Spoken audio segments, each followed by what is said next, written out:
Hi everyone, welcome to our channel. කොහොමද ඔයාලට? ඉතින් අදත් ගොඩක් ආදරෙන් මගේ channel එකට ඔයාලව පිළිගන්නවා. ඔයගොල්ලෝ බලාපොරොත්තුෙන් ඉඳපු වීඩියෝ එකක්, මම පොරොන්දු වෙච්ච වීඩියෝ එකක්.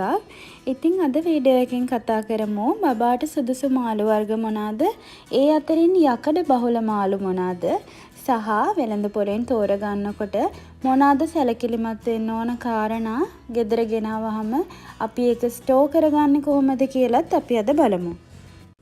වීඩියෝ එක පටන් ගන්න කලින් මම මතක් කරන්නම් මම මේ කියන මාළු වර්ග වලට අමතර වෙළඳ පොලේ අපිට ගන්න තියෙන ඕනම මාළු වර්ගයක් ඔයාට බබාට පුරුදු කරගන්න පුළුවන්. කිසිම ප්‍රශ්නයක් නැහැ.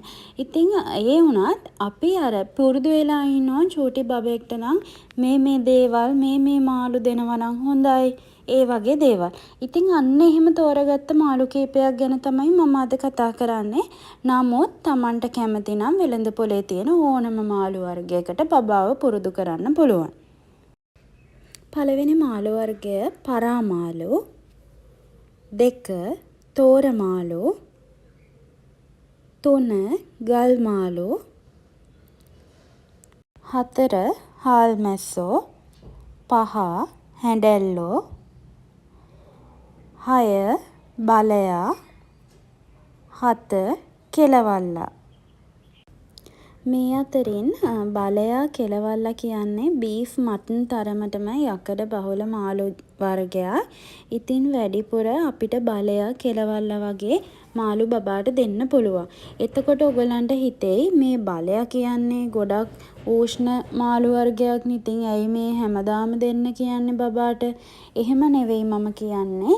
ඔයා දැන් දවස් 2කට සැරයක් හරි බලමාළු කෑල්ලක් දෙනවා නම් ඔයා එදාට රෙඩි වෙලා ඉන්න බබාට ප්‍රධාන බත් වේලට, ඒ කියන්නේ දවල් වේලට කතුරු මුරුංග ටිකක් දෙන්න, තැඹිලි වතුර ටිකක් දෙන්න, අමතර වේලකට සවු ටිකක් හදලා දෙන්න.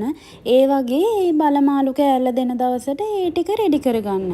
එතකොට බබාට කිසිම උෂ්ණයක් නැහැ. ලංකාවේ ඕන තරම් දේවල් තියෙනවා කෑමවල උෂ්ණ නැති කරන්න. ඔයගොල්ලෝ දන්නවා. ඉතින් අපි දෙල් කනකොට කිරි දාන්නේ දෙල් උෂ්ණ නිසා. ඒ වගේ තමයි හැම දෙයකටම අනිත් පැත්තට අපිට ඒක නවත්තන්න දෙයක් තියෙනවා. ඉතින් ඒ වගේ කරන්න උෂ්ණයි කියලා කවදාවත් නොදී ඉන්න එපා. මොකද බලයා කෙලවල්ලා කියන්නේ ගොඩාක් බීෆ් මටන් තරමටම යකඩ බහුල මාළු වර්ගයක් නිසා. ඉතින් දැන් අපි බලමු වෙළඳ පොලෙන් මාළු තෝරගන්නකොට කොහොමද අපි මාළු තෝරගන්නේ කියලා.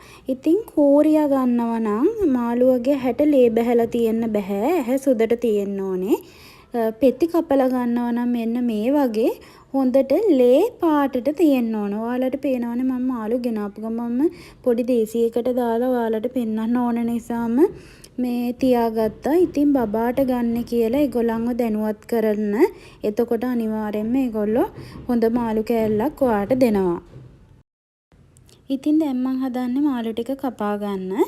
මාළු කපන්න කලින් මාළු ගොඩක් සැරේ සෝදන්න ඕනේ නැහැ. 3 සැරයක් විතර හොදලා ගෙනල්ලා කපන්න. කැපුවට පස්සේ අපි හොඳට හොදලා ස්ටෝර් කරගන්න විදිහ බලමු. ඉතින් බබාට අවශ්‍ය එක වේලකට අවශ්‍ය ප්‍රමාණය කොටු කපා ගන්න.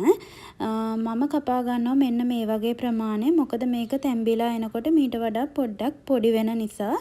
ඉතින් එක වේලකට හරියන්න මම කොටු කපා ගන්නවා. මම මෙතන ගත්තේ කෙලවල්ලයි බලයයි. ඉතින් මම මේක කොටු කපලා ඉවර වුණාට පස්සේ මම ඔයගලන්ට කියන්නම් කොහොමද අපි මේක ස්ටෝර් කරගන්නේ සති දෙකමාරක් ගන්න පුළුවන් විදිහට. ඉතින් ඊට අමතරව මතක් කරන්න ඕනේ ඔයගලන්ට මේ තරම්ම අලුත් මාළු හම්බුනේ නැත්තම් කොයි වෙලාවෙවත් සති දෙකමාරක් විතර ෆ්‍රීසර් කර බබාට දෙන්න එපා.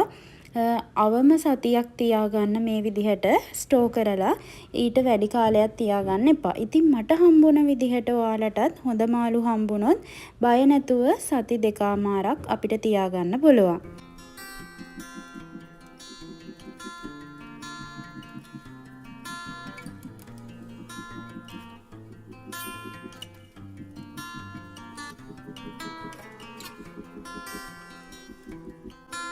ඉතින් දැන් මං හදන්නේ මාළු ටික ස්ටෝර් කරගන්න අවශ්‍ය shopping කොළ ටික ලෑස්ති කරගන්න. ඔයාලට මේ සඳහා lunch sheet ගන්න පුළුවන්. ඉතින් lunch sheet බොරුවට අපිට දාන්න ඕනේ නැති නිසා ගෙදරට ගෙනාපු ඉවත දාන shopping bags වල දෙපැත්ත කපලා මං කොටු හැඩයට කපලා හදා ගන්නවා. කොහොමත් මාළු ඔතලා නිකන් ෆ්‍රිජ් එකේ දාන නිසා බොරුවට lunch sheet නාස්ති කරන්න ඕනේ නෑනේ. ඒ නිසා මේ විදිහත් හොඳ ක්‍රමයක්.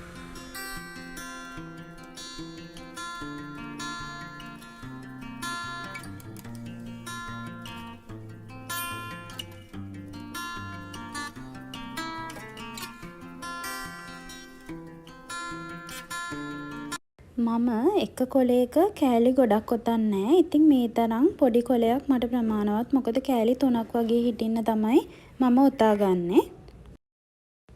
ඉතින් හැම වෙලාවෙම බබාට මාළු ගෙනාවාම බබාගේ මාළු ටික වෙනම මේ වගේ බොක්ස් එකක තියාගන්න. අපේ මාළුත් එක්ක කවලම් නොවන විදිහට. ඉතින් මේ මම බබාට මාළු තියාගන්න බොක්ස් එක. ඉතින් මම දැන් හදන්නේ මේ මාළු කෑලි ටික අපි කපාගත්ත කොළවල ඔතා ගන්න. එක කොලයකට මාළු කෑලි 3 ගානේ දාලා තමයි මම ඔතාගන්නේ. ඒක ගොඩක් ලේසි. ඉතින් ගොඩක් මාළු දැම්මම බොක්ස් එකට දැම්මහා සමානයිනේ. ඒ නිසා පොඩ දාලා තමයි ඔතාගන්නේ.